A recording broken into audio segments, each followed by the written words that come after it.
Welcome back, Youngzers, episode 28, take two. We lost about a minute there of good banter because Dan doesn't know how to record his audio. Oh, come But, on. you tried taking a dig at me in the intro of the other one, so you got to get What are you talking about? He said I was, giving you a little guff about you having some statistics. That's a good line. We can't bring back my line about you bringing statistics up, but, whatever.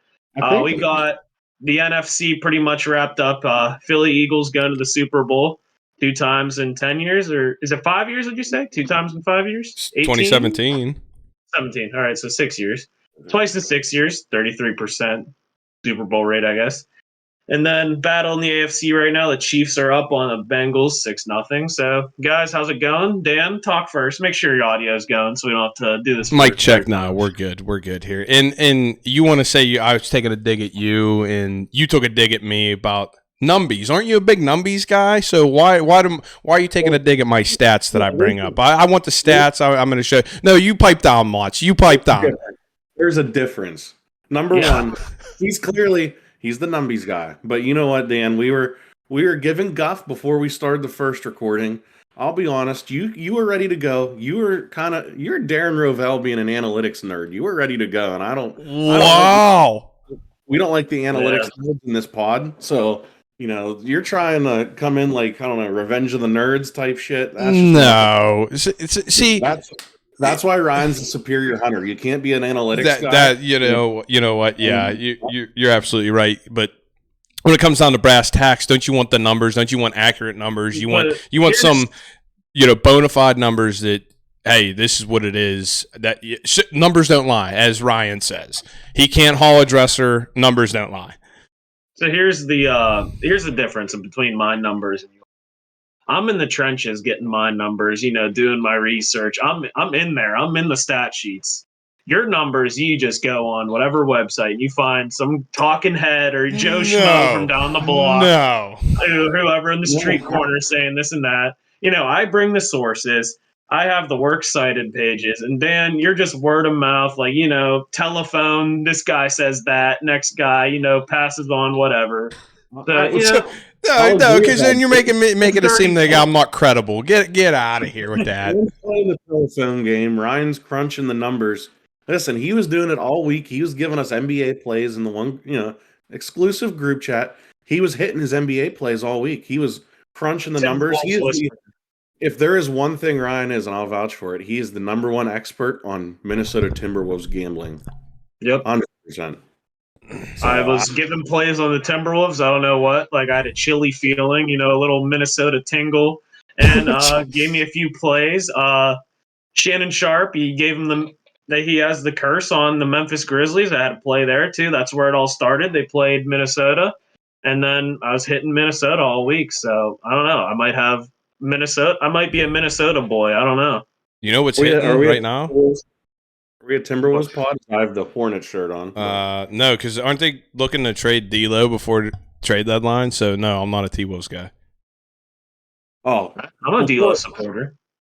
So before we get into this is just what reminded me. So Friday night we had a game, by the way. Officiating suspect at best at the end of the game, and there's a timeout. I happen to look up in the stands.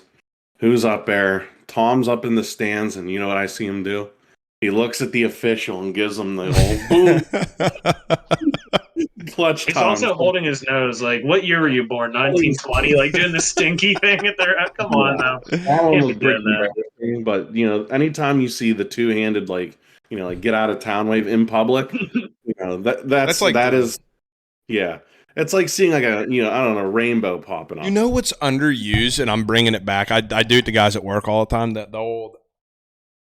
I give them a little one of those, Mm-hmm. But because I'm trying to say F you without saying it, and I ain't flying the bird. I'm pretty sure there was a football card when I was a kid. John Randall from the Vikings, you remember him? Mm-hmm. I believe I think he was doing that like on a football card, and I was like, "This guy's awesome." I had no clue what it meant. Who's doing something on the Pirates lunch boxes we got? Wasn't like Jason Bay doing something, or Jason Kendall or something? It wouldn't be Jason Bay because he's Canadian and they're pretty docile by nature. Yeah. I see him doing anything like that. Jason Kendall, absolutely. I could see him doing. I think he's doing like this or something on it. I don't know. I remember having a lunchbox with it doing something I remember pretty big. Do you remember? All right, this is already off the rails, but it's fine. You remember the Jack Wilson? Ryan loves these like PSAs from back in the things like dip one. you. Not in my game. Like Jack Wilson was on an anti-tobacco kick before it was cool. Yeah, that's my favorite baseball card because after one of our games, a parent, instead of getting us snacks and like drinks like usual, they just gave us a card of an anti-tobacco Jack Wilson like ad or something like dip or chew. Not in my game. Well, like, come on. I want, like, my Kool-Aid pouch and my bag of Ruffles. I don't want a Jack Wilson ad. Like, come on now. Were you putting, like, the jerky stuff in, thinking that you were, dipping during the game, Ryan? I think that's more of a big league chew guy, but I didn't know you weren't supposed to swallow it. So I'd go through, like, a couple bags of that a game. I didn't know it was just... I hated, like, chewing gum as a kid, but, like, I'd just eat big league chew and swallow it, and then someone said, oh, that's going to be in you for 7 years. So I remember like counting the years, like when's this big league chew going to be out of me? Like I was like, damn, I'm like 8 right now. I'm gonna be 15 with like big league chew coming out of me. I'll tell you what's not going to be in me for 7 years. It's a Starry. It's the reboot of Sierra Mist. It's non-caffeinated, just so you know. It's okay. Shame on you, Pepsi, for trying a PR move to rebrand it as something. It's just Sierra Mist. I'm kind of disgusted with that. Was dirty. That was sneaky. That was just a low blow by PepsiCo. Honestly, dirty pool. It was dirty pool. Yeah, sorry. Go ahead, Ryan. I was to say, getting rid of Sierra Mist at the cover of Night. Thinking you could pull one over on the, not the bigwigs of America. Like we're the 99%. The 1% tried to, get one over on us, and I'm not having it. I'm never drinking Starry. I'm not supporting Starry, and I'll be damned if I ever own a store and there's a Starry in it. Never happened. It's not terrible. They pulled some Paul Revere shit. Corporate headquarters, you see 2 lights come on. Sierra Mist is gone. Starry's rolling in the middle of the night thinking they can fool everybody. But I remembered, we were doing the Starry review this week. I forgot if it was Dan or Ryan. So that's the first Youngzers review. We're going to have the second one at the end of the episode. I don't know if you guys have seen these. Big Chewy Nerds. No, I haven't. I was like, all right, I'll bite. I'll try. I'm intrigued by it. Yeah. You catch me with a variation of any type of candy, I'll be like, all right, I'll dabble in it, whatever. But maybe I know Dan's. Go ahead. I said Dan's maybe I'll start You said go ahead, then you start talking. I mean, that's not how it works. Or after you. I'm deferring. Okay, I was say I'm in the Ninja now. I got a blender and Ninja. Maybe I'll start doing a Ninja review. Put a few ingredients in, blend them up, see how they are. Maybe start a little Ninja review for the off-season Steelers. So who knows? All right, Andrew. After you, sir. All right. So I was saying Dan's pretty amped up. I know you saw the Turners Icy Light collaboration. Oh yeah.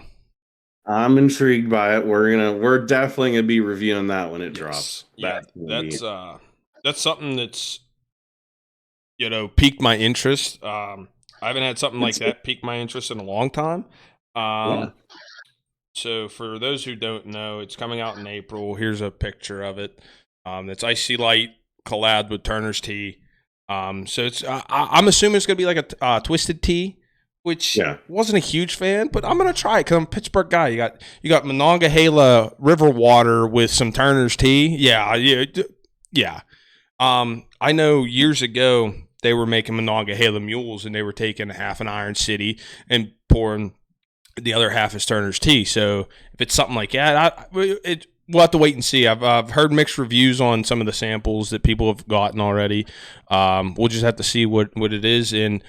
We'll be drinking that on stream. It's coming in 15 packs. I'm not saying I'm going to drink all 15 on a stream, but I might start on a Sunday night during the pod, start just pounding them away, and we'll see where the night goes. What day in April does it come out? I haven't seen that yet. I just saw early April. We may be able to have for the NFL draft whenever we do our live stream. If it coincides, we all do it, the YouTube live like we did for the fantasy football draft. We could do we could do that, review. We could dabble with that while we're doing the draft. And, I think that could be a dual one that we could end up doing. I think that'd be pretty cool. But I can't think of a better drink for Youngzers. This could be a messy summer in Pittsburgh because you're fueling up Youngzers with Turner's Tea and Iron City Light. There's going to be PNC Park. If they're selling that at PNC Park, they might be filling the stadium. Kutch might be drinking it out there in the outfield. You're absolutely right. Hopefully Kenny Chesney has a life insurance plan because that could get even messier. I don't know. You might see a Turner's billboard at Kenny Chesney after that. Possible. You better keep an eye on Manny Sanguian out there in center field because it's going to be getting rowdy, and we got to protect that man at all costs. You know who's going to be on a wanted poster after that is Jeff Reed with the frosted tips. Be punching paper towel dispensers again. And his boy Todd Haley will be outside Tequila Cowboy. I drank all that Turner's, yeah. I mean, Sheets, you're going to have to be, this is just the code red for Sheets. You watch them paper towel dispensers down there, New Alexandria, number 1. That's where he's frequenting down there. You never know where he's going to pop up at. I could see Jeff Reed bringing back the frosted tips this summer, hammering the new Iron Cities, and Pittsburgh. It might be Pittsburgh's version of the Joker. Honestly, that's what Jeff Reed's on the loose. Yeah. The thing is, speaking on, I know we talked about the Jeff Reed incident, but I don't think we went in depth.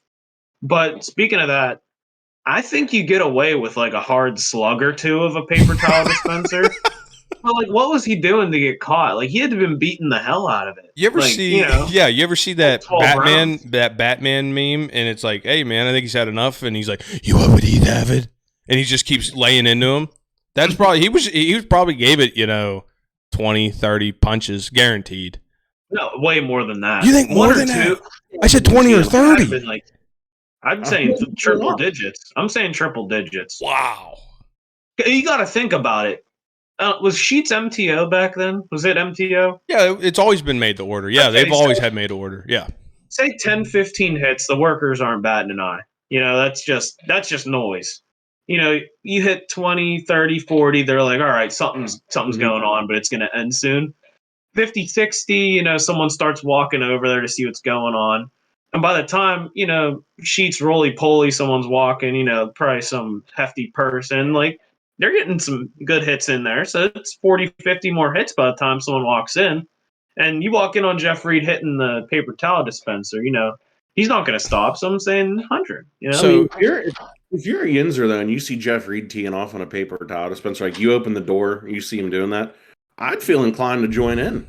I'm not going to turn around and walk back out. There's a kicker in there going ape shit on anything. I'm like, hell yeah, let's go. This guy's up to something. I love it. Let's do it. Yeah, I'd say as long as he's not your leg, take care of that leg. So here's what I was gonna say: if he got caught, maybe he knocked it off in 20 hits and then lined it up like he was winning, hitting a game-winning field goal and booted that sumbitch. Maybe that's what happened. Yeah, you should do Youngzers signs and go to a Sheets and see how many hits we can get away with before someone comes and looks. Youngzers in the lab. Black leather gloves. Who do you think would be the number 1 Pittsburgh? And this is not even athlete, celebrity, whatever, notable people in Pittsburgh. You fuel them up on this new Iron City Turner's collab. Who do you think's the most dangerous? Former. It can be anybody. Could be in their prime, or does it have to be now? Prime, whatever. That's a good one. If you're giving me prime, I'm saying Perk Angle, not Kurt Angle. Perk Angle. When he's all hopped up on Percocets. I mean, he broke his freaking neck and won a gold medal, so that's a good choice. Yeah. That has to be 1-1. I'd agree with that. There's a sleeper pick here. I want Dan to go next. That was my pick. I mean, Ryan, go next. I don't know. You gotta give me a second to think. Let's see. There's a couple guys that are going through my head. The Bus, maybe one of them. The Bus, Prime Bus. James Harrison. That comes to mind. That guy's just an absolute freak. But I might go with Randall Simon, maybe. That comes to mind. And then if I was really gonna go with one, I'm gonna go with Casey Hampton. Prime Casey Hampton. He's gonna have to put away an entire keg of that shit. But once he gets there, you're not stopping him. No. Who's stopping prime Casey Hampton? That Sheets is going to be like rubble. One person. Rubble. One person stopping him. This man has been in commercials in the Pittsburgh area my entire life. It seems Edgar that Snyder? It seems he is reversed aging.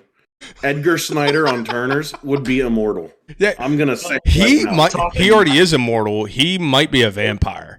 Are we talking just Edgar Snyder, or His are we associates. including his associates? Not his associates. This is just an Edgar power play, pure and Kind simple. of like a Paul Heyman manager, like his associates are ringside. I like it. Yeah, I could see it. Edgar Snyder would be. he'd be mayor. He'd be governor of Pennsylvania. There would be no stopping. I was Edgar thinking Snyder. maybe Michael Keaton because he was Batman. Ooh. He was Batman. What about Shenderovich and Fishman? All three of them. All three of them. Tell you what, I heard them Shenderovich boys can play some golf. They'd be on tour. Hey, Ed Shenderovich, whenever you want to play for some money, $5 a hole, because my pockets aren't that deep. He probably doesn't roll out of bed for at least $1,000 a hole. You kidding me?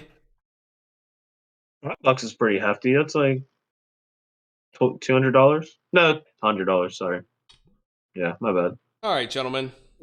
But yeah. Anyway, I'm gonna reel us back in here because Yeah, I want to get Bring in. up your topic. I want to get it. I want to get into it with you too. So we saw today in the NFC championship game, Philly showed you that a number one offense can beat a number one defense. San Fran was number one in points allowed, yards, sacks and takeaways. Especially in the second half too. Their numbies are really, really good in the second half. They were holding opponents to 5.5 points a second half. They had 18 takeaways in the second half. They were holding opponents to like 12 yards rushing in the second half. It just shows you, and I'm going to bring it back to the current Pittsburgh Steelers, where Mike Tomlin is a defensive coach and this defense is built to win now and it's built to carry the offense. It just shows you that today's NFL is not. If you have the number one defense, it means nothing, because the number one offense and an explosive offense can beat your number one defense time and time again. Now you guys go ahead and give me your arguments, and I'm going to counter argue, and we're just going to go back and forth here. All right, so here's what we're going to discuss. We're going to discuss how no matter what the hype is around Brock Purdy right now, realistically, here's the numbies, Dan. Third string quarterback coming into the year. Okay. If Trey Lance doesn't hurt Jimmy G, it's Brock Purdy. He was a 7th round pick for a reason. They're acting like he's the Tom Brady, late round pick. He gets hurt. You have Josh Johnson, who has played for damn near every team in the NFL, the CFL, the XFL. I think at one point he was playing for the Pittsburgh Maulers, probably. Possible. That's who you're relying on. And then he gets concussed. You have Brock Purdy come in with basically a bingo wing at that point. Yeah. And they can't throw the football. And you have McCaffrey throwing passes. If the 49ers have a decent quarterback playing that whole game, where there's the threat of, an actual downfield pass or a passing game, I think that game is a lot closer. But I think it's a combination of Philly's just good on both sides of the ball. Miles Sanders had 2 touchdowns, right off the bat. He had 2 of their first 3. So their rushing attack, they took it to San Francisco, but I think you're just hyping that point up way too much, where the circumstances, if you're in the NFC Championship game and you're on essentially your 4th-string quarterback, he gets concussed, and then you have a quarterback that can't throw the ball, physically can't throw it, defenses are going to know that. So Philly's a great team. I think they're the best team. I think they're winning the Super Bowl just because their defense has been great this year. But if you have a number one defense and I'd even say above average offense, that's the team you're going with, which is what I think the Steelers' plan is with Kenny Pickett. They have the weapons on offense. Their defense is one of the highest paid in the league for a reason. They had some injuries this year that obviously we talked about, TJ Watt missing a lot of games hurt, but if Purdy doesn't get hurt, I don't think San Francisco wins, but it's way closer, and his injury basically just doomed them. That's what I'm saying. You look at that, if you think that San Francisco offense has a quarterback, even if it's Jimmy Garoppolo, or you put another guy in there like if you put Jalen Hurts on that offense, even I think they win the game. So you can put quarterbacks in that offense that work, but San Francisco today, it just everything fell apart once he got hurt. Purdy got hurt. Yeah, I don't know. Dan, I'll let you rebuttal before I say anything. Okay, so what I'm going to say that things happen. That's why you play the game. You can't just say it on paper. You can't get by numbies on paper. That's why you have to go out there and play. Injuries happen. I understand that their fourth stringer was basically playing as Jalen Hurts all week at practice. I understand that. But as a defense, you don't win the takeaway battle. You don't win the turnover margin. They ran it down their throats. They scored 4 rushing touchdowns. Yeah, that defense is gassed though. They were on the field so much. I understand that, but they had plenty of opportunities. They made Philly go 3 and out how many times after Purdy was hurt? There's other weapons. If you see that, if I'm a defensive coach for Philly and I see that this guy can't throw, the other guys got Bambi legs because we knocked them out. I hope everything's all right with him. But Brock Purdy can't even he looked like Ben Roethlisberger last year. You got to put McCaffrey in there. You got to get somebody else in there that gives you the threat. So I don't know if I'm going to blame the San Fran defense because they showed out. They did. And like you said, they were gassed. Is it Shanahan then? Does more of it fall on him? You gotta find something. There's somebody who can sling the rock. There's gotta be. If you're in the NFC Championship game and you're relying on Christian McCaffrey or Kyle Juszczyk was their emergency quarterback today, what the hell? Like that, you can't make the argument there. You have your fullback at quarterback. Your fullback's your emergency quarterback. You don't even have your first or second string quarterback active because they're both out for the year. You're on your third stringer who. Let's face it, we all knew he was going to turn into a pumpkin at some point. Yeah, it's going to happen. It was the injury. If he played bad, okay, but if you don't have a quarterback and you're in the championship game, you don't have a snowball's chance in hell of advancing. That's like saying the Steelers have a great defense. They're going up against one of the best teams on both sides of the ball, and you're telling me, okay, Devlin Hodges is expected to win that game. Get out of town. No, I'm not going to get out of town because look whenever the Steelers played the Green Bay Packers in the Super Bowl all them years ago now, that defense was elite, one of the best in the league. And what happened? Rashard Mendenhall fumbled. I understand that. I get it. But still, your great defense is always going to be stifled by an offense. And you know why? Because offense sells in this league. Everyone wants to see the big home run play. Everybody wants to see all the points put up. That's just what it is. You're not going to win with a number 1 defense anymore. It's just not the NFL anymore. That's not how it is anymore. I agree the offense sells, but I don't think you can use today's game as an example for that argument with what happened to San Francisco on offense at quarterback. I just don't think you can make if they were healthy, like if they had a Jimmy Garoppolo or someone in Philly did that, I'd say, all right, your argument, that's a very strong argument. But the fact of the matter is they didn't have a quarterback, that could throw or even, like Josh Johnson. Come on. That guy's been in the league, 10 years at least? He hasn't never done anything. He's been bouncing around.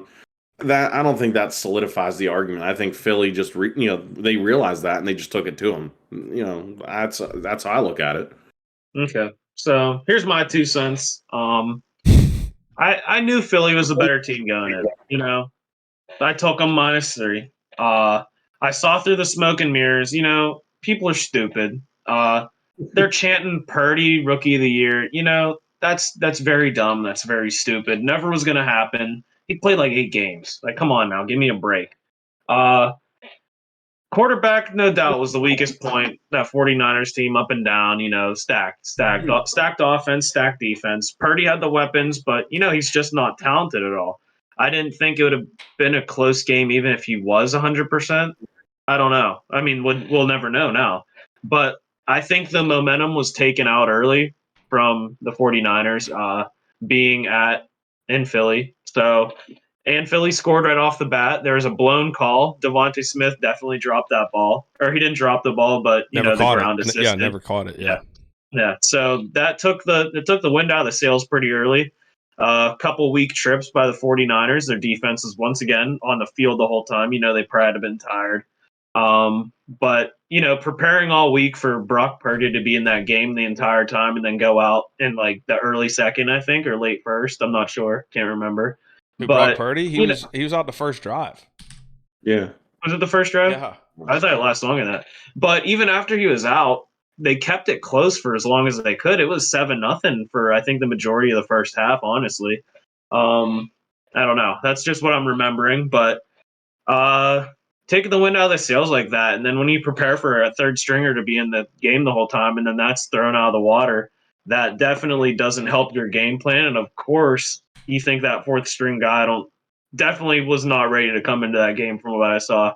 And after that, the stats were just horrible because he got concussed, and then Purdy comes back in, and they run 10 plays, 8 of which were runs, couple direct snaps to McCaffrey, 1 pass. So, what I draw from it is the Eagles knew that they could bring the house every time, and that kind of pressure is when you can't throw it or take top off the defense is going to kill you. So I think the Eagles were the better team. They took advantage of the scenario. So, that's my 2 cents. But I disagree with Dan, though. So, at the end of the day, that's fair. I think a good defense can win you a championship with a competent offense that keeps your defense. But that's off the thing, field. a competent offense, and that's what everyone keeps saying. I'm going to bring it back to the Steelers. Are the Steelers an average? Because Mach, you said above average offense. So you're talking a pretty decent offense, They're correct? Not above average. They're not above average. So so your immaculate defense, this is all I'm trying to say, is not going to get you it's not going to get you where you think that they're going to go through Mike Tomlin's eyes. Do you think that they could compete with anybody who was playing the past 2 weeks in the AFC right now? They Buffalo. Beat the Bengals, so yeah. They beat them the first game of the season. I understand that. I mean, I think it happens. I get that. They're not competing with Philly. We saw that. But they're not competing with the Chiefs. They're not competing with Buffalo. Yeah, what happened in those games? They got blowed out. How many teams are going to compete with them, though? There's only 3-4 teams that you can say. Cincinnati beat Kansas City this year already. But the Steelers did not have an above average offense this year. Their offense was trash for the first half of the year. I get that. But all I'm saying is the immaculate defense, their number one defense, isn't going to make a difference. It's not going to get you to an AFC championship game. It's not going to. You roll your eyes, that's fine. It's just not going to. If you don't have the playmakers on offense as well to complement that awesome defense, it's getting you nowhere. It's an offense-driven league, and that's where we're at. And I'm tired of your number one, your highest paid defense didn't do shit. I mean, when TJ Watt was back, they did. I mean, yeah, if you look at what happens when TJ Watt's in the game versus when he wasn't playing, that's kind of a, glaring stat. Do you know what is a really, really important position on the defense? A couple weeks ago, you're like, here are these stats about what happened. But do you know what's a really? Do you know what is a really important position on the defensive side of the ball? What? The play caller on the defensive side of the ball, your inside linebackers. Yeah, linebackers. 0 forced fumbles, 0 forced fumble recoveries, and 0 interceptions this year. So you have this. Yeah, but you have this.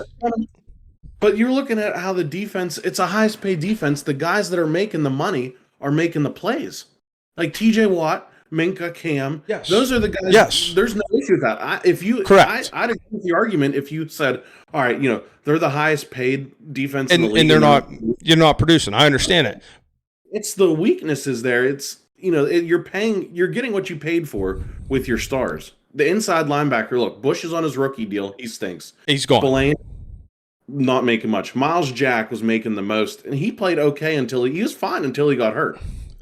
He was never the same after he got hurt. Here's what I'm saying. If you're going to be the highest paid, you better be the best. You gotta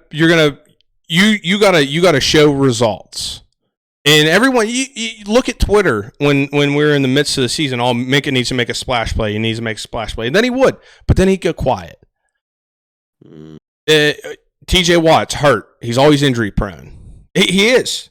Just like his brother. Tore his pec. That's why that Dando's a little skewed. I don't like it because he tears his pec and then he goes and gets his knee scoped. He's going to be under the knife. So you're putting all them assets. You're putting all your eggs into 3 guys. What about the other 8 guys on that defensive side of the ball? All their eggs. They're not putting all the money in the 3 guys though. Like they're not banking on, all right, you 3 guys are in, and they're neglecting the other positions. Like Terrell Edmonds, he came back on a prove-it deal. He had a solid season. I hope they bring him back. I don't think they're going to be able to afford it. Him and what is it, Sutton? They're going to bring him back. They have to. What they're going to do, like you said, inside linebacker was the problem. And that's what, we talked about this. They need to draft at least 1 or 2 guys there. They need to get some younger blood on the defensive line because, you drafted DeMarvin Leal last year.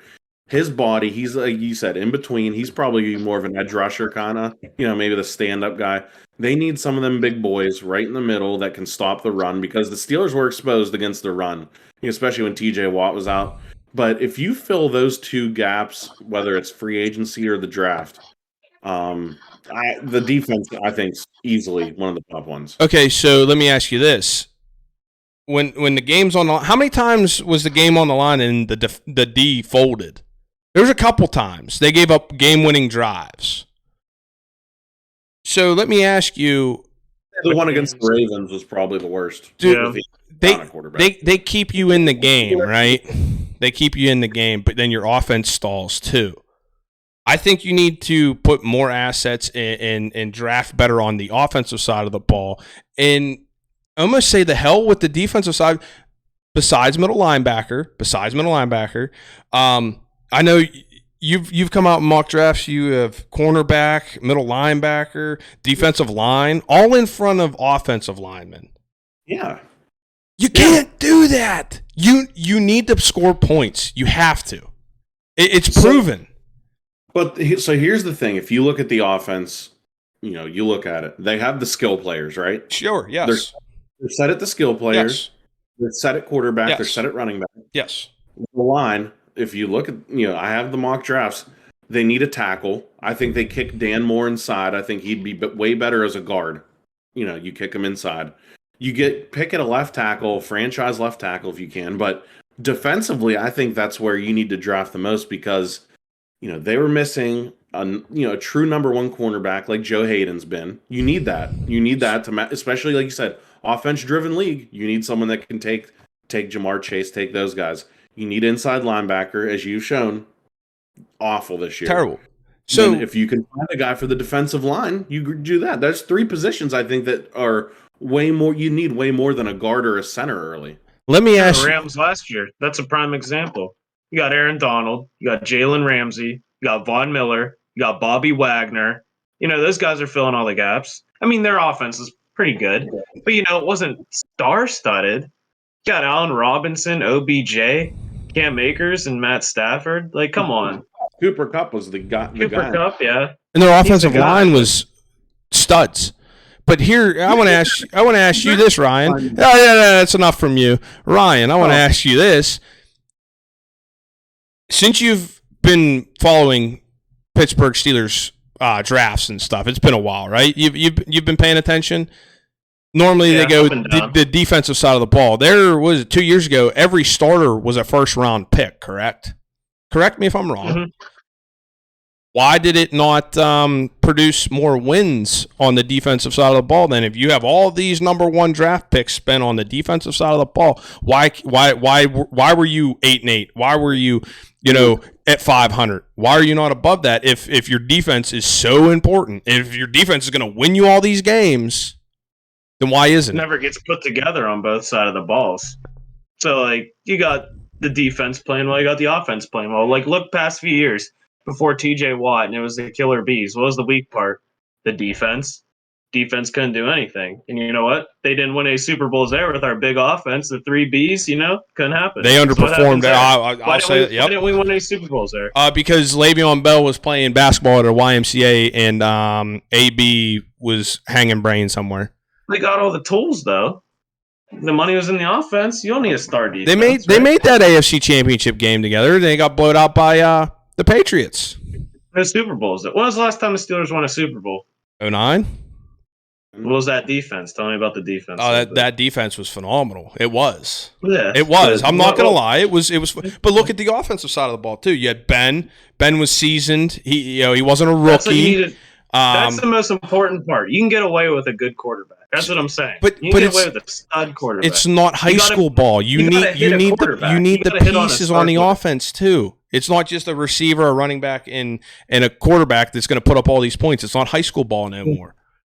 What about when Tampa beat Oakland in the early 2000s? Trent Dilfer, was he the quarterback? Won the Super Bowl? No, that was the lefty, wasn't it? The hell was his name? Blowed out his spleen. Not Brad. Huh?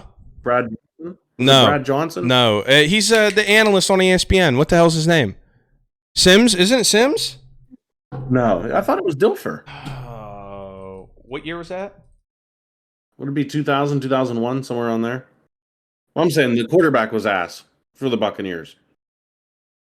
Their defense. Yeah, but you're talking 22 years ago, 23 years ago, my guy. Yeah. But I'm still saying the Steelers, when they won their Super Bowls, we can talk about that. It's not like the offense had a ton of studs on it. Like you had Hines Ward, and then who? You probably can't remember the number two. Was it Nate Washington? Jerome Bettis, Cedric Wilson, maybe. I don't know. Antoine Randall. Yeah, they didn't have studs there. They had guys that were average, maybe a little above average behind their number one receiver. It was the defense that won those championships. Yeah, I just think if you have a servable QB with guys that he'll be able to hit, like I think the Bills are a prototype team, even though they didn't make it as far because I don't think Josh Allen knows how to win the big one, but they have the tools for a quarterback. I mean, Diggs is a phenomenal target. I'd say top 3 receiver in the league, but phenomenal defense though. I don't know. That's Bills? A good topic to debate. I like the debate. Did you say the Bills have a phenomenal defense? They have a good defense. They were okay until the end of the year, and everyone was hurt. Their secondary was in shambles in like week 5. Yeah. So, I understand pieces go down, but they were still winning because their offense was so explosive, and they could go outscore you. It's like a Big 12 game. You got Oklahoma and Oklahoma State putting up 64 against each other. That's how the Bills are built. They could score at will if they have to. Sometimes. But I think they were kind of exposed this year, the Bills. Yeah. With their offense. But look, go ahead. The line wasn't as good, aside from Diggs, their receivers, Gabe Davis, like we talked about, he can have 5 touchdowns one game, then he disappears for 3 or 4. And then they have no running game. So I think it's star offense. Yeah. You can't put up 10 points against the Cincinnati Bengals. You're not going to win the division. I think the Bengals are the best complete team left right now. And I watched Philly. What do you think their one weakness is? I think they have one weakness. Their offensive line. Yeah, that's it. That's easy. That's it. But if you give Burrow just that 3 seconds he needs, he'll find Chase, he'll find Higgins, he'll find Boyd, he'll dump it off to Mixon. I like that offense and how explosive it is, and their defense isn't half bad. So would you rather have a number 1 defense with an offense, or would you rather have a number 1 offense with an defense? Which one do you think you could win more games with? Are we talking more games won, or what I'd personally want? Which one do you think you could win more with?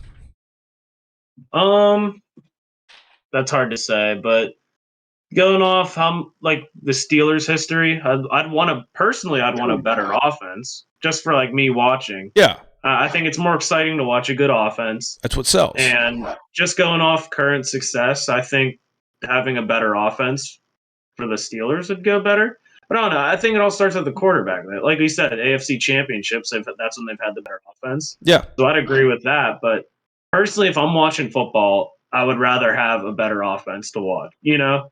The defensive side of the ball doesn't get you going. You want your defense to be off the field as soon as possible. Correct. And then if you have a crappy offense, on the other side, what's the point of watching? I'd as a fan, I want a better offense. Okay. I mean, right now it's 13-3. Yes. Chiefs are up. Yes. Bengals. Travis Kelce touchdown. Yes. Ryan, I know you have a vested interest. I need one more. One I touchdown. have a 4-legger parlay of guys scoring. First 2 hit. Jalen Hurts touchdown. That was the big one. Rushing touchdown.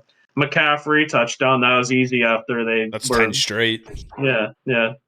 Kelsey just got one. I just need Jamar Chase, and Bengals are down, so they're gonna be chucking that pigskin, baby.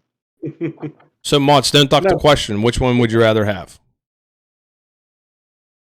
I'd rather have the great defense and an average offense. So you're because I'm saying, like, if we're going on a pass fail scale, whatever, A to F grades, I'd rather have the A defense and then a B- around there, somewhere on there.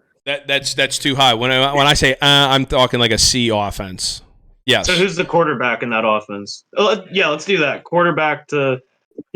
Who's the quarterback of that Met offense? Derek Carr. No, that doesn't get me out of my chair that much. Here's how I think about it. Who would I rather watch? Josh Allen or Kirk Cousins? Josh Allen or say like a defensive star that's around that man. Gotcha. So I'd rather watch Josh Allen play every week. Here's the way I see it, right? You have that explosive offense. That offense can go rip the top off. They could go score at will. They're going to stumble. It's going to happen. It does.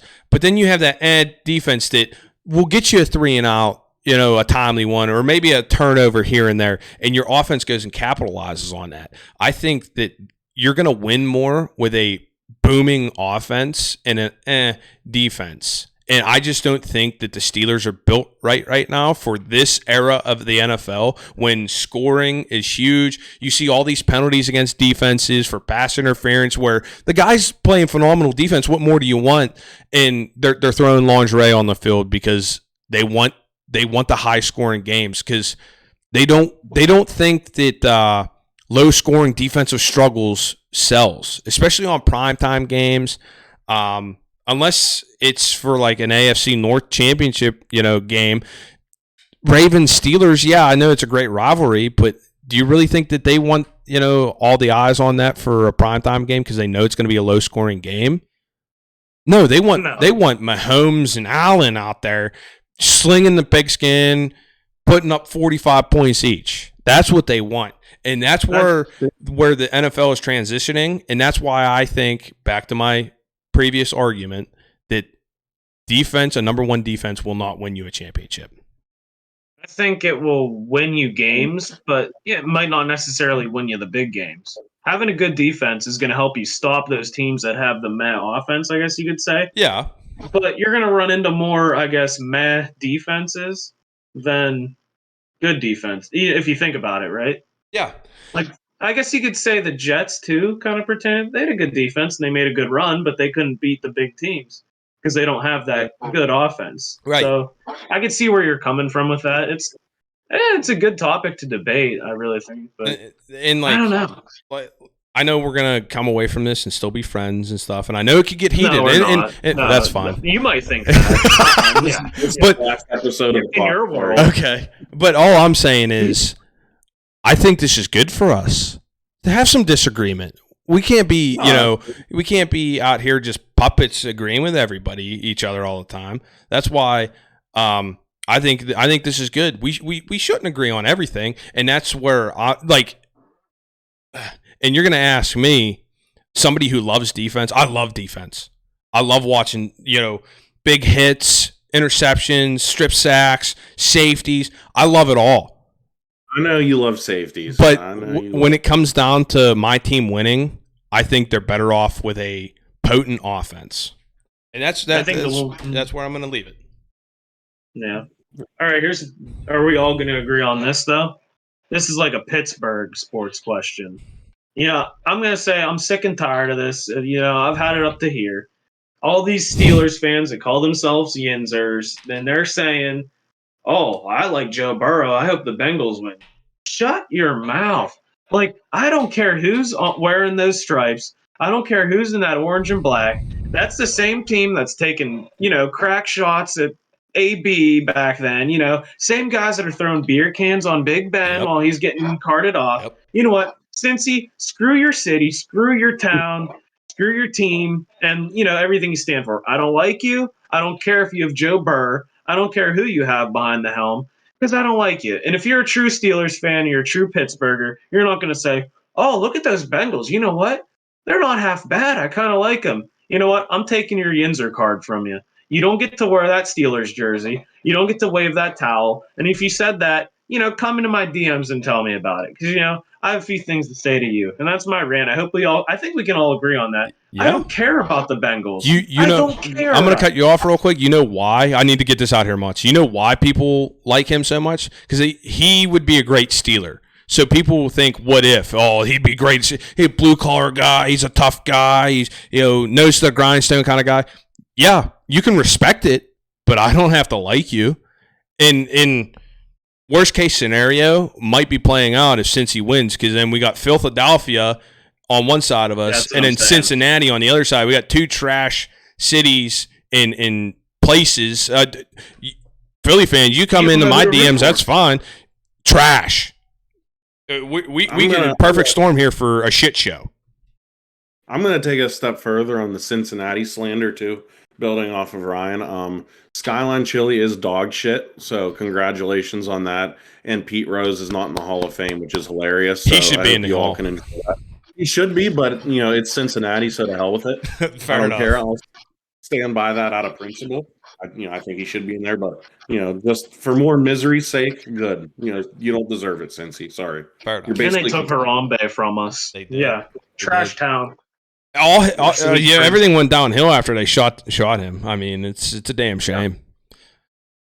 This might be the worst Super Bowl since 2018. What were we supposed to do? Philly, New England? What were we supposed to do then? It's going to be a replay. Yeah. If you're a Pittsburgh fan rooting for the Bengals, I better not see you sipping on that Turner's Icy Light mix coming out. I better not see it, because that privilege should be revoked. I'll plant one of these right in your suckhole. I don't care, Joe Burr, Joe Cool, Joe Theismann with his broken leg. No, get out of here. All right. Yeah, I ain't gonna respect it. I'm not even respecting it. I'm calling it. I'll respect him, like, as a player. I mean, he's cool, calm, collected. He's got that moxie. I'll respect him, but I don't gotta like him. I'm not gonna respect him. I'll say, good for you, man. Good for you. That's still showing respect. I mean, no, it's not. You're still respecting. It's sarcastic. Okay. Good for you, man. Okay. Okay. All right. Anything else on the Steelers or NFL? No. So just hopefully Jamar Chase touchdown. That's for personal reasons. I need Chase and Higgins. So Higgins, I don't even think I've seen him touch the ball yet.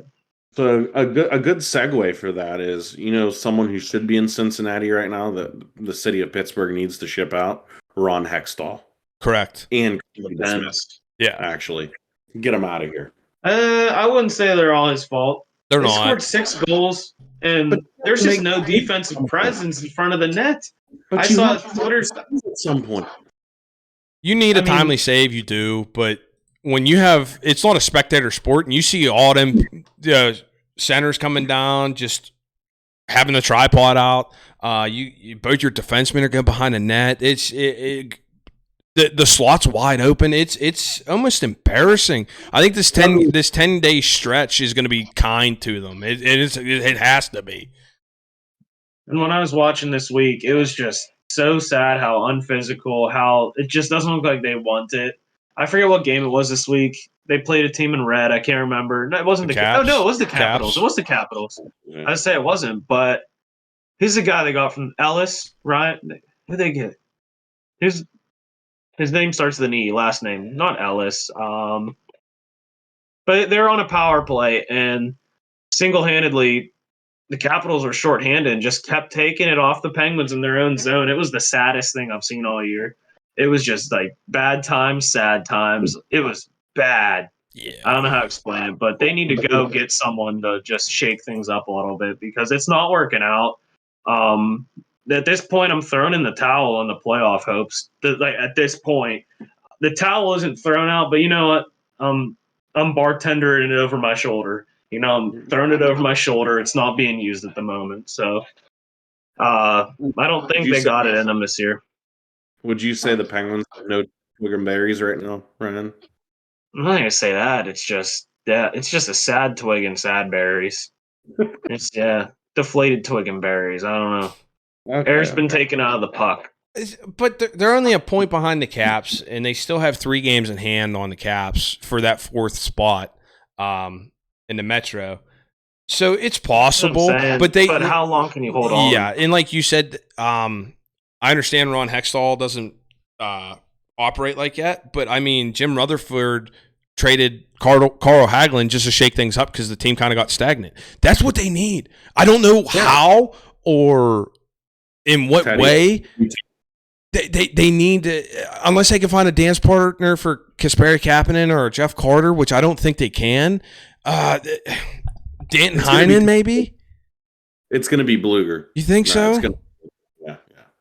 Here's who it was. It was Lars Eller. He was just he was running all over the Penguins. Like, they were just turning the puck over. It was a sad shame. Like, that's who it was. And I don't know. I just see a sad team out there. And I still like watching the games. Like, it'll get me, like, I like hockey. It's one sport I never played, so I get some intrigue on it, and I just like watching it because it's an exciting game to me. Pretty fast, pretty quick. I'll keep watching the Pens. I always love the Pens. I'm not trashing the Pens at all, but I'm just saying I don't feel like they have it in them. They don't have that buzz. They don't have that spark that I'm used to seeing. Or I don't know if you guys agree or not that we're used to seeing. I think they got to grab hold now with the core still here if they're going to do anything, or else it's going to look like a wasted year. Yeah. That Malkin signing, that Letang signing, it's just, and Rust, it just might not look like the good move at the end of the year. See, they always started off slow, and right after the Thanksgiving break was usually when they turned it up and started trending upward. This year, they're just trending down. And, it's the problems that they have where in years past, if they were even faltering a little bit, you could see like, all right, we got some depth guys. We'll get some new blood in the lineup. The defense was never really the problem.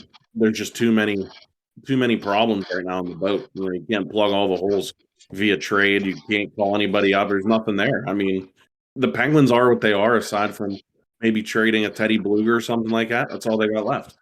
Yeah, it's tough that they're so handcuffed by some bad moves. And I've heard some rumblings that the who bought them, the sports group, Fenway Sports Group, they're not happy with Ronnie, so we'll see. Yeah, they're going to put a guy in there that, they're going to, if he doesn't do anything, they're going to put their guy in at GM that's going to make the moves, that's going to spend the money because like you said, they're not happy. That's their investment. Yeah. They want the best product on the ice. It ain't like the Pirates and Bob Nutting where they're trying to penny pinch or do anything like that. They're the premier sports group. Yeah, and that's the thing. They know they bought the Pens just years after they won back-to-back cups, so they thought maybe with this core that they could build on that and make another cup run or two with these older guys and maybe plug some holes. But Ronnie Hextall fumbled the bag. And look at Philly now because he built what they are, and they are abysmal. They're bad. But you look, they're only 6 points behind the Pens right now. Yeah. So what's that say? Not a good spot to be in. And I'm not saying this year is like the end of everything, because I do feel like that's our saving grace and like silver lining that, the Penguins were bought by Fenway Sports Group. So it's, so we know now that no matter like how bad they are, how bleak it might be, at least they're going to be more exciting than the Pirates. Yeah. Because the Pirates are horrible too. Yeah. But at least like a group like that's owned by like LeBron James and these kind of guys, they're going to want that best product out there to make them the most money and get those Youngzers asses in the seats with that paint can. Yeah. So you know what? That's a silver lining. Yeah, we might make some splashes in the offseason. It might be more exciting to be a Penguins fan. It'll be an interesting 5 years, I think, but we'll see what happens from there. But I'm not too excited. Like Andrew said, the daycare's empty and the parents ain't coming to get you. Yeah. There's no one to bring up. There's always been exciting people to come up, bring them up. And there's just no one like that lights the fire under those guys that like, hey, this dude should come up and take my job. Because there ain't. Yeah, Theo Joseph was the only one that's come up recently, and like no one else. No one else left. Yeah, they called it John Gruden. Yeah. That's not. No one's going down to PPG Paints to see the debut of Jonathan Gruden in the lineup. I'm sorry. Is that the dude from the Raiders? They just brought him. Is that actually that's his name, right? John Gruden? The coach? Yeah. There's nothing left in the well. I mean, you don't got Rust's coming up or Gensel's coming up. You ain't got nothing like that down there in the farm system. It could be a very sad next 5 years, and then I mean to the very distant future as well, because you have your one guy that you got to see in your lifetime who's the best to lace him up in his era in Sidney Crosby, and those guys only really come around. I mean, our parents were lucky enough to see 2 of those guys. We got to see one, with Mario. I mean, if you want to say Yager was almost at that level, but they were blessed, and like I've said in the past, there's some grim times coming, and I accepted it, like I said in the past, a long time ago, because I knew it was going to happen. But I got to see championships. I got to see 3, so that's more than a lot of people. I mean, you ever see the Flyers win the cup? You ever see the Flyers win the cup? I mean, look at that old lady from Chicago when the Cubs finally won that one. You know, she was like the oldest Cubs fan or whatever. She was 100-some years old. So, I mean, there's people that never see them in their lifetime. So we were blessed to see 3 there, 2 from the Steelers. I hope I don't even see them, winning one in the next 5 years. So maybe we could get some splash here in the offseason for the Pens. I'm not writing them off yet. I'm not, because I mean anything can happen. You got 3 games in hand on the Caps, who are in front of you, but the other 3 teams that are in front of you, you don't have any games in hand on. You have the exact same amount of games played. But we'll have to see coming down the stretch when you play the Rangers, because you beat them. That's almost like winning 4 points against them, because they don't get none. You get points. You got to beat the Caps. You got to beat the Rangers, and then you got to beat everybody below you in the standings as well. So, like, you can't lose to oh shit, they play the Sharks. You can't lose to the Sharks. Yeah, you just have 6 goals. No, and they were in every game this week. I mean, I know last Sunday, I'm going to count that as this week, against Jersey. They got a point there. They got 2 points against the Panthers. They still got a point from the Caps, but then you fumbled 2 points from San Jose. You can't fumble games like that. No. You just can't. And so real quick, just notable matchups coming up that you can't lose. The Ducks on the 10th of February. The Kings the 11th of February. You got the Sharks again on the 14th. You can't. The Islanders. You play the Islanders twice within 3 days. You can't lose to them. And then you got Jersey sandwiched in between them. That's February 18th. I know I'm foreshadowing a lot here, but you take 2 from Jersey, that's big too for the standings, because they're above you. But you can't lose to the teams below you, and you can't lose to them West Coast teams that you shouldn't lose to. Yeah, no, I agree. Yep. Yeah. Last question I have, though. Yep. If you're to watch like a player like Crosby, when in your lifetime would you want him? Like young, like 0 to 20, 20 to 40, or like 60 to 80? I'll take him right in the wheelhouse when we got him in 2005. I would have been 12 till now, because when they were winning cups, I was boozing. I'm not gonna lie, I was partying, I was celebrating. It was awesome.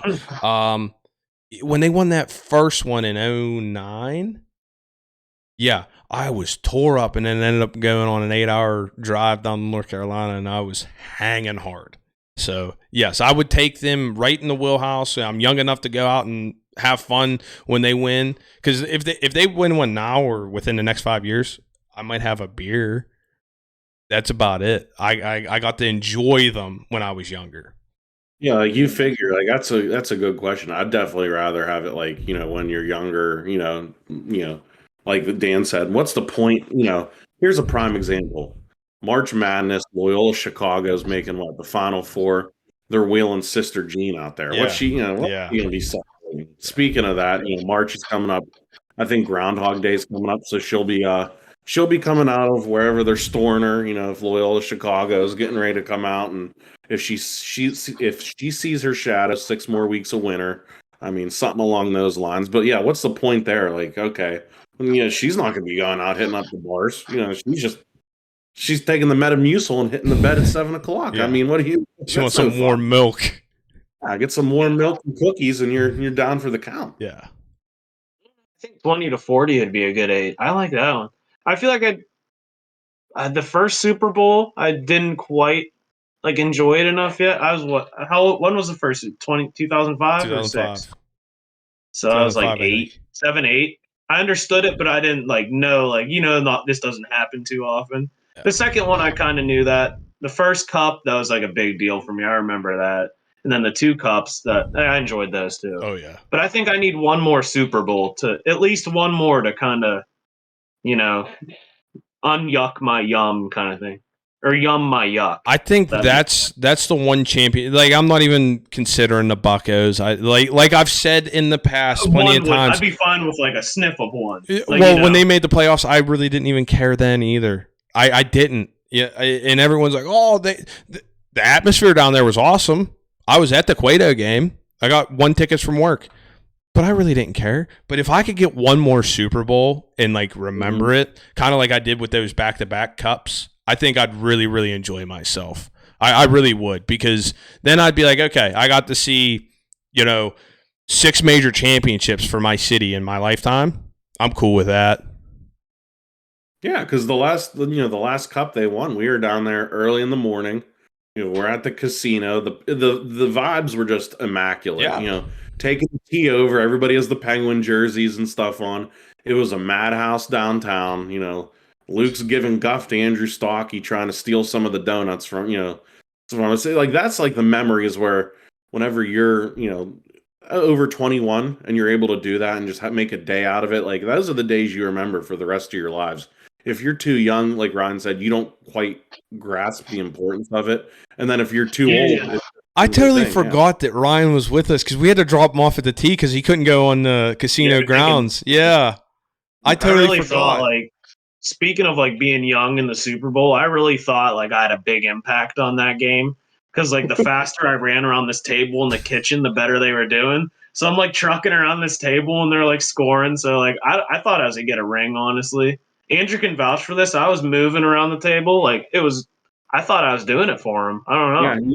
Yeah, he did not the whole Super Bowl. He was just running around this table. He looked like Casey Hampton after doing a 40-yard dash. He was gassed. I was no thin child, I'll tell you that. I see, everyone has their little superstitions. I mean, that's what you could call that, because you start doing something and your team starts playing well, you want to keep doing that thing. I remember I was at work years ago. They were in the cup run. It wasn't the finals yet. And they were playing the Caps, and they were losing. And a coworker of mine went down to do something on his machine, and the Pens ended up scoring like boom, boom, and taking the league. And I was like, Shane, get the back down there. You ain't coming back up here because they just scored twice. I said, get down there. So I understand that. Yeah, I'm all for little superstitions and stuff like that. It's cool in my opinion. That's a real one. Our house got a call. It was Bill Cowrie. Like, make sure that damn kid's still running around that table. I was getting play calls. I had the headset on. I was going like this, like a quarterback. That's all I got on the Pens. Nothing on the Buccos. Spring training soon. Who cares? No. Hey, you guys want to get on to Bradenton and like interview people like we're big shots? I mean, we could. That'd be pretty funny. Yeah. Attach a mic to a shovel or something. Just hold it up.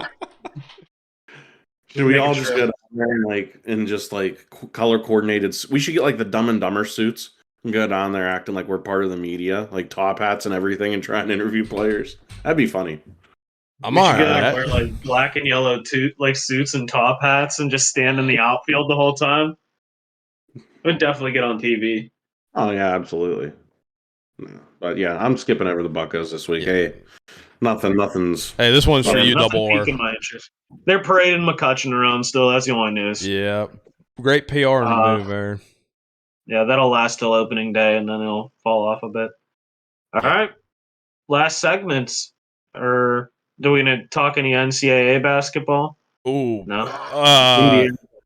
I'm not too happy with my pick, so I'm trending up. Iowa State just keeps climbing. They just beat Kansas State. So they just lost. When? Last night or Saturday? Did they lose to Texas? I think no. They lost to somebody. They just beat Kansas State was number 8. Anywho, I know Iowa State's trending up, but then big Pitt win last night against Miami. It was electric. They tried to give it away and then battled back and try to give it away again, and ended up pulling it out. Then against a ranked Miami team as well. So that's a little bit of hometown Pitt NCAA hoops there for you. Yeah. All right. Before we get in Jag of the Week, I'm going to try one of these nerds. If you guys want to keep going real quick. The Big Chew. My team's trending up. I'm number 7 now. Virginia. The Wahoos or whatever they're called. I don't know. Woohoos, Wahoos, Wazoo. We'll give them a 6 out of 10. But, yeah. So you want to get into Jag of the Week then? Sure. You want me to go first, or? I'd like to go last. Oh, they just lost to Oklahoma State by 2. Well, no. Yeah. They lost to Missouri. Bad. Yeah, that was a big game. Bad. Yeah. Okay. Penn State beat Michigan bad, which is surprising, by 20. Purdue smacked around Michigan State today.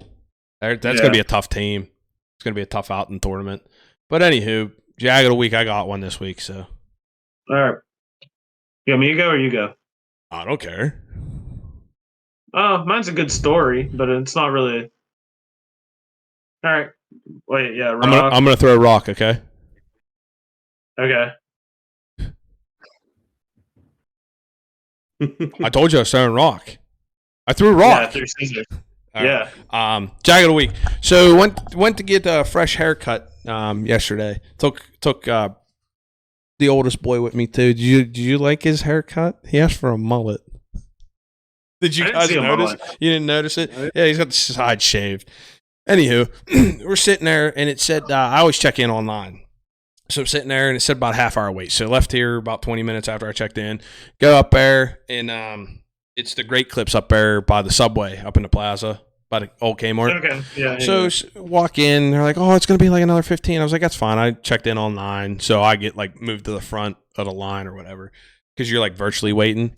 So we're sitting there, me and the boy are sitting there, and there's people everywhere. There was a hour and 20-minute wait, something like that. So I'm sitting there, and this guy comes walking in. He's like 4'5". Is he peacocking? Oh yeah, he's just strutting his stuff. I'm like, okay, it looks like he's got hair plugs in. And they ask him, hey, did you check in?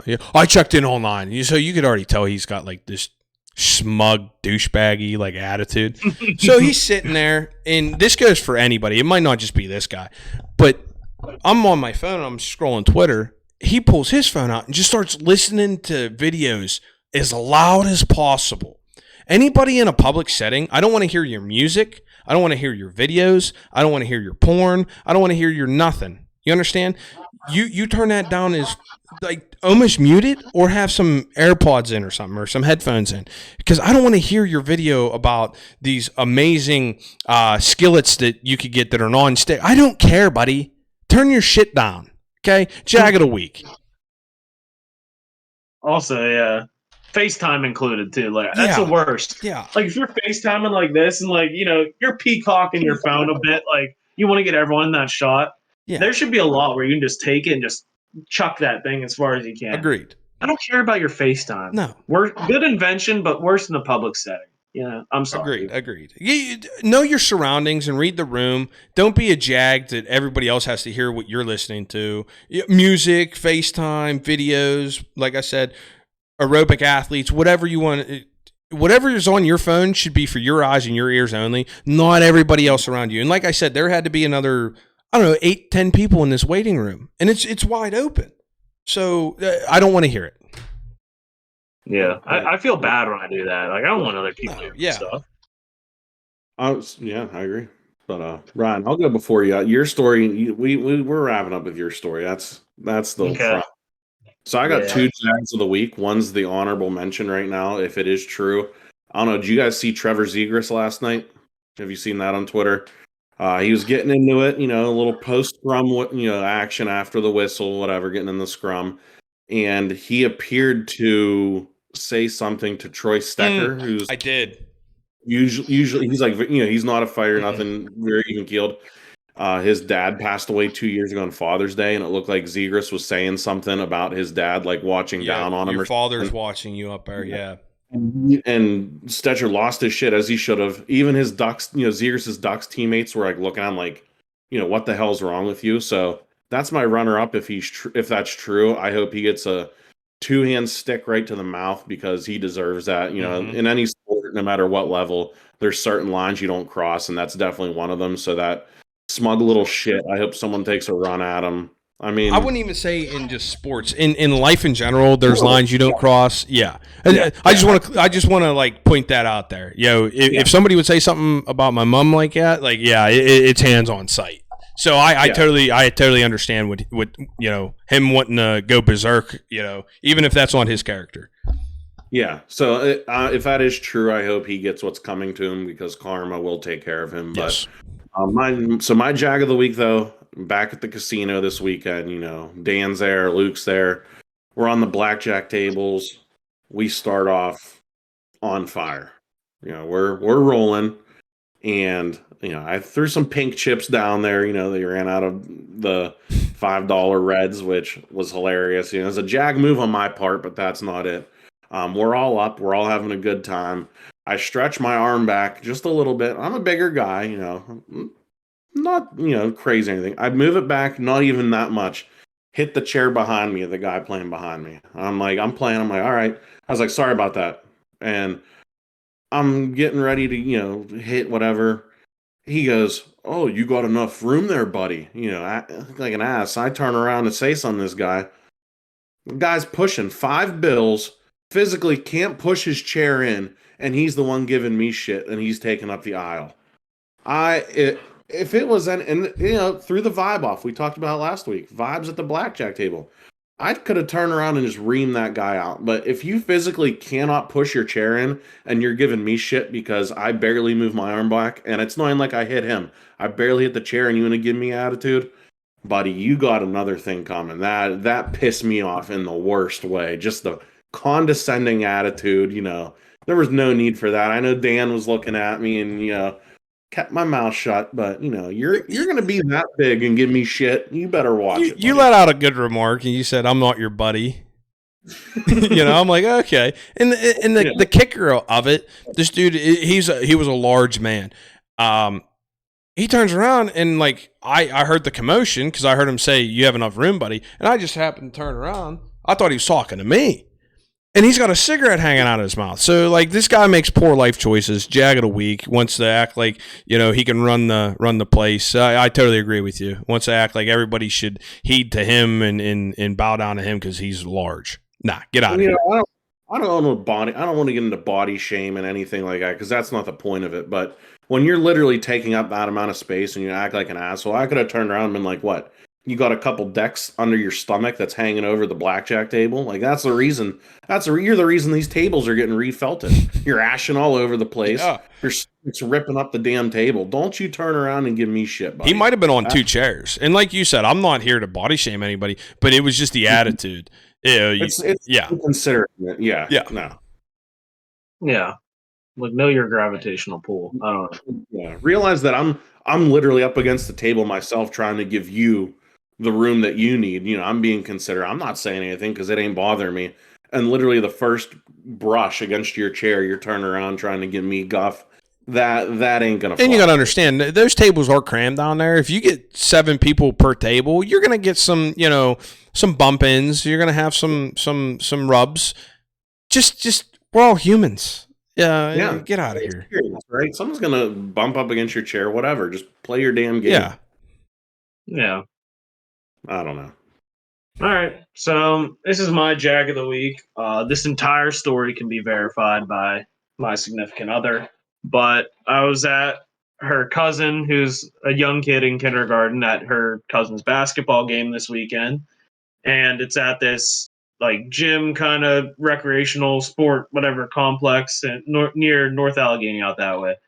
So we're leaving, and I'm in my vehicle. I put the car in reverse, but I don't take my foot off the brake, so it's not moving. Not moving at all. Not even thought of moving. I'm aware of my surroundings. I look in the rear view, like I'm checking like my everythings. And there's like this little kid coming. The father's right behind him, and he grabs his kid, and you can see him say like, you stop, don't run in front of that. Probably the brake lights turned on or something, like that way. So I'm looking. I'm like, that's like a pretty big dude. Like, he was wide. He was what we call a people mover. So wide body, you're gonna look twice. I looked a couple times. He's wearing a puffy jacket. Looks like it's about to rip at the seams. I keep looking. I'm like, that's Cam Hayward. He keeps walking. I'm just like looking at him like, yeah, that's Cam Hayward. And say it as like his family with him. I guess his kid probably had a basketball game or something. And as we're pulling out, like we're looking, and this guy's like shaking his hand, walks away. So you know what? That's my Jag of the week. This guy.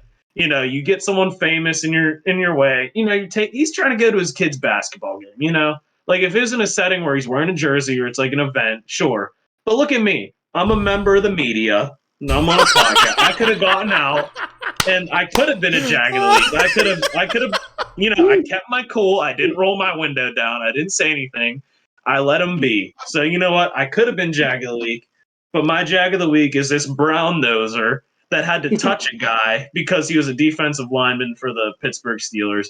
And I could have been a potential Jag of the week because I would have ran over a Pro Bowl defensive lineman's child. So Cam Hayward, nice to see you in my rearview mirror.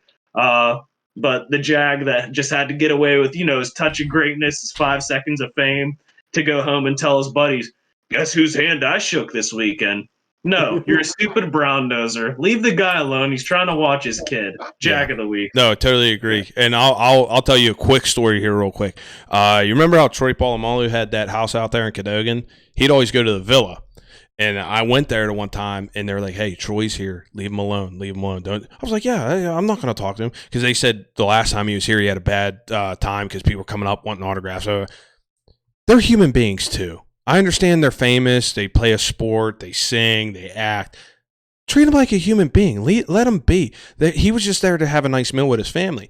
Well, everyone left him alone. He paid for everybody's meal that night. So he's like, hey, guys, thanks for letting me be a human being. He talked to everybody. Thanks for letting me be a human being. Your meals are on me tonight. I said, get out of town. So, yeah, like if you know how to treat people, unlike that Jag, they're humans. Just let them live their lives too. They have families. They want to go do things. They want to eat. They want to go to watch a basketball game, watch their kids. They're just like you and I. They just play something. They play a sport that we enjoy to watch. It's just entertainment. So I totally agree with you, Ryan. You could have been a Jag too, but you weren't. I kept cool. Yes. I didn't let it get to me. I'm like, as a fellow public figure, would I want to be come up by a fan and shake my hand like, hey, you're on that podcast, right? Let me be me. Look at this guy. Look at this guy. Cam even saw you and he was like, I need to shake the greatest hunter's hand, and like shook your hand. Like he's like, you a hunter? I was like, yeah. I was like, yep, if it's brown, it's down. He's out. He's not happy at that one. He is not happy at that one. I bet Dan did though. Troy's paying for everybody's meals at the Villa. Dan probably heard that, and he was probably, yeah, another round of appetizers over here. He's like, I'll have the filet mignon. Dan, as soon as Troy said that, did you say I'll have a filet mignon to go? No. I already had my food. I got their like version of the tour to Italy, so I got the veal, a pasta, a salad, and something else. So mine was already like $30. So I'd have been like, I just got a little hungrier. Can I get a filet to go? Bring the dessert menu out. No. And they said that he's done that multiple times. Like if he goes there and everyone just leaves him alone, he pays for everybody's food. He's like really, really cool. Which it was cool. Have we ever told the Jim Leland story on here before? I think so. Have we? That's the primary opposite. Dan, you've heard that one? Yeah, haven't you? yeah. Flipping the birds. Yes, yeah. Yes. I only have one other time I met like a sports figure, and it was 2009 Cup run for the Penguins. We were down at Buca, down in Station Square, and it was right before prom, and we were all leaving. I was like, I really got to piss. And I was like, where's your bathroom? To the waitress. She's like, it's up the stairs. So I was like, okay. I go and I hit the door to go up the stairs. Disco Dan Baalsma comes walking down. And I'm like starstruck. I didn't know. He's like 6'5". He's huge. He's a very tall lad. And here's me, like I was like 5'11" at the time.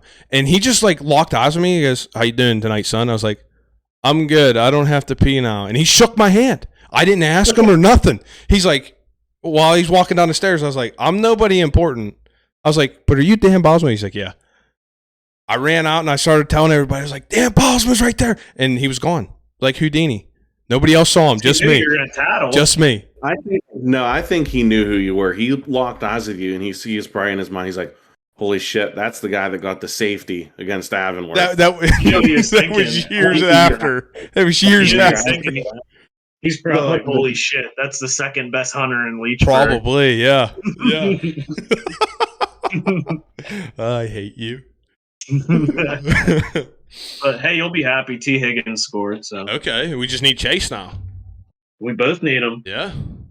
Are we friends now? Are we shaking hands for the betterment of? Yeah, for a W. Yeah. I'll take it. Right. I got some guap on the line here, and I need the Bengals, but I needed to go over 47.5. But that's on a different. That's a totally different bet. Yeah. So, but I think go ahead. Almost at 200. Almost at 200. Not 200 subs. So, yeah, that's all I got. That's episode 28. You guys got anything left? Yeah. No, just like always, every outro I like to say, thanks for listening. Like, share, follow, tell your dad's friends, tell your uncles, everybody. We just try to have fun. For sure. Yeah, we appreciate it. We do. Good stuff. All right. Yep, that's episode 28. I'm not here to click the button anymore. So see you guys next week. Bam.